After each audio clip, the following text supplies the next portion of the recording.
This is a time for heroes. You all know the importance of this election. There's no need for me to belabor it again.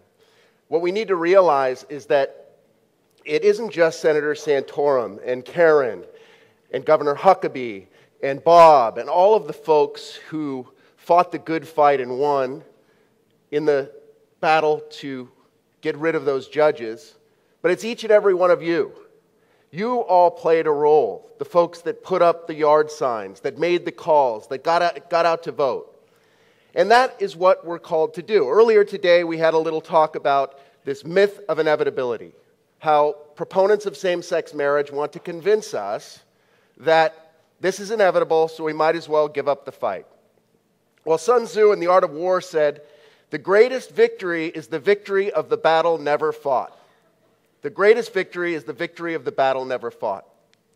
Those that put forward this idea that same-sex marriage is inevitable want to sap your will to stand up for the good, the true, and the beautiful.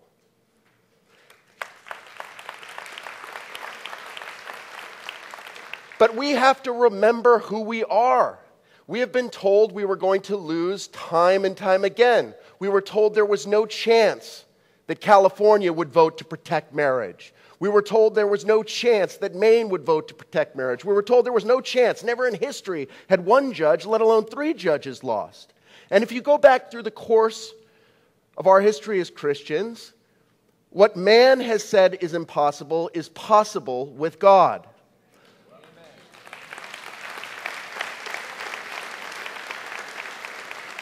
I could tell you this, that at the end of the 19th century, if you would have gone down the streets of London and asked folks whether the slave trade would be abolished in a few short years, you would have been laughed at.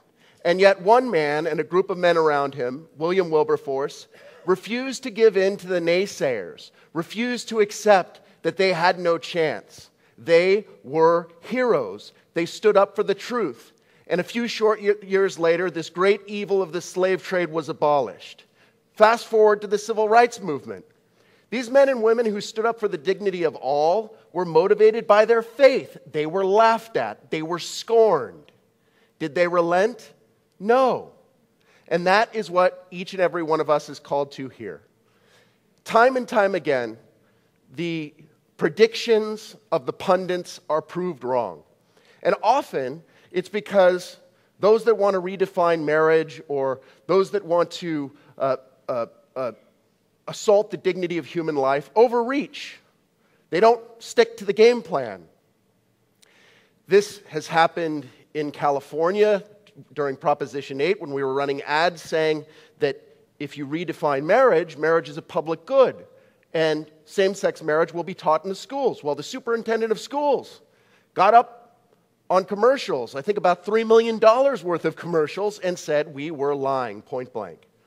Well, 2 weeks later, a group of kids were taken on a pretty unique field trip. It was a field trip to a same-sex wedding. Now, how could you say this won't be taught in the schools? And guess what? That was our next ad. Again, it was overreach. And just a few weeks ago, we saw a man who stood up for his personal beliefs, stood up for the truth about marriage, Dan Cathy, say he understood and knows that marriage is the union of a man and a woman. And what we saw was an attempt to silence him, an attempt by multiple mayors and city aldermen to say that his free speech, not only his free speech was abridged, but the right of him to bring his business into their cities was abridged. And it took one man in the beginning to come up with a very simple idea and say, let's stand together with Chick-fil-A. Let's stand up. Let's do it in a winsome way. Let's do it in a loving way. Let's do it in a truthful way. But let's put our money where our mouth is. And he said, on Wednesday, Chick-fil-A Appreciation Day. We're all going to get out. Now, I'll tell you this. I don't believe, and I'm pretty certain of this, that he ever thought that the hundreds and thousands of people who showed up at Chick-fil-A would show up at Chick-fil-A. But isn't it odd that something this concrete, just going to a fast food restaurant, one man saying, let's do this to show our support, brought hundreds of thousands of people. In Philadelphia, I went to my Chick-fil-A, and everyone was talking about the fact that they didn't know that there were that many people who thought like them. That's an important deal.